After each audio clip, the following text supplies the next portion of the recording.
All right, let's dive right in. Today we're looking at a perfect storm where politics, huge economic numbers, and the future of digital money are all clashing. On the surface, it looks like total chaos.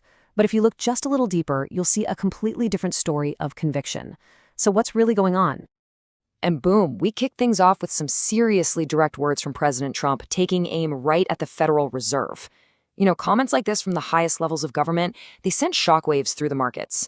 It's a stark reminder that the worlds of politics and finance are more tangled up than ever. And that really sets the stage perfectly for our first section, the view from the top. We're going to break down how these big statements and even bigger economic warnings are creating a whole lot of uncertainty. And you gotta understand, this isn't just background chatter. Not at all. These statements are actively swaying how investors feel and what they decide to do. They create ripples that touch literally every asset out there, from the most traditional stuff to the very newest tech. Now, what's so fascinating here is the split-screen view we're getting. On one side, you've got President Trump talking about things that hit you right at home. Gas prices, groceries, the kitchen table issues.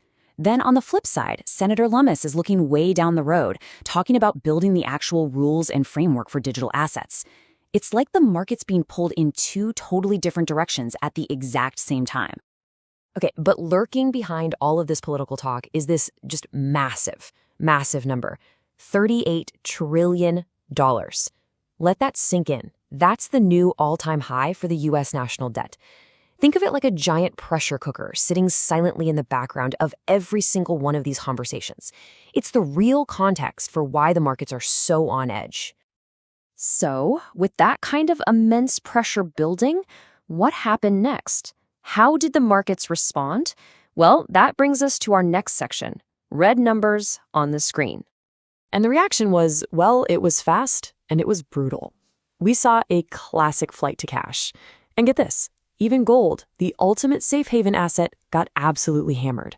We're talking $1.75 trillion erased from its market cap in a single day.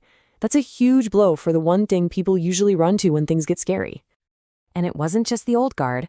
Bitcoin, the so-called digital gold, took a hit too, dipping below $108,000. This tells you everything you need to know. It was a total risk-off day. Investors were just selling everything. But here's where the story gets really interesting.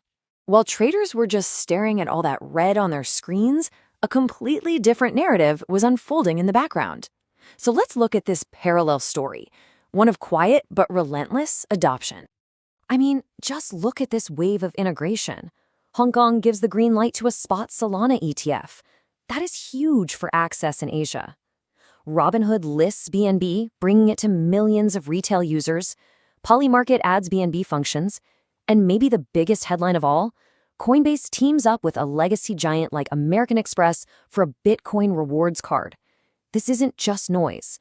This is the actual plumbing of a new financial system being laid piece by piece. And the vision for what's next is just getting bigger. Michael Saylor, one of the biggest names in the space, just drops this simple but massive idea. AI will want Bitcoin. Think about that for a second. He's not even talking about today's price swings.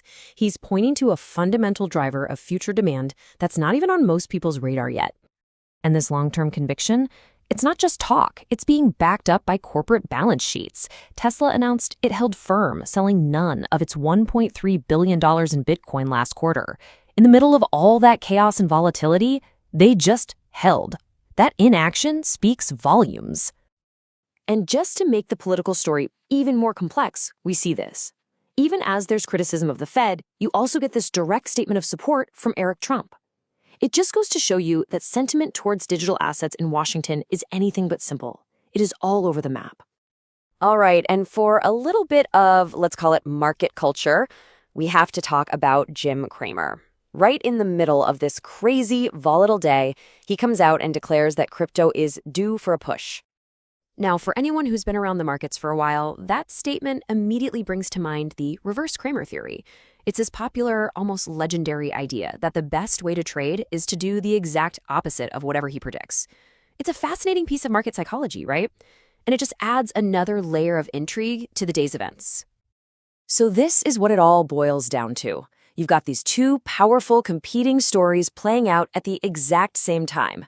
There's the top-down turmoil driven by politics and fear, and then there's the bottom-up building and integration.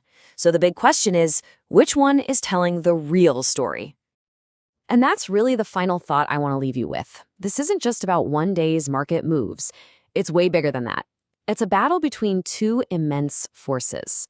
You have the powerful words of politics and old-world finance clashing with the powerful, unchangeable code of a new technology.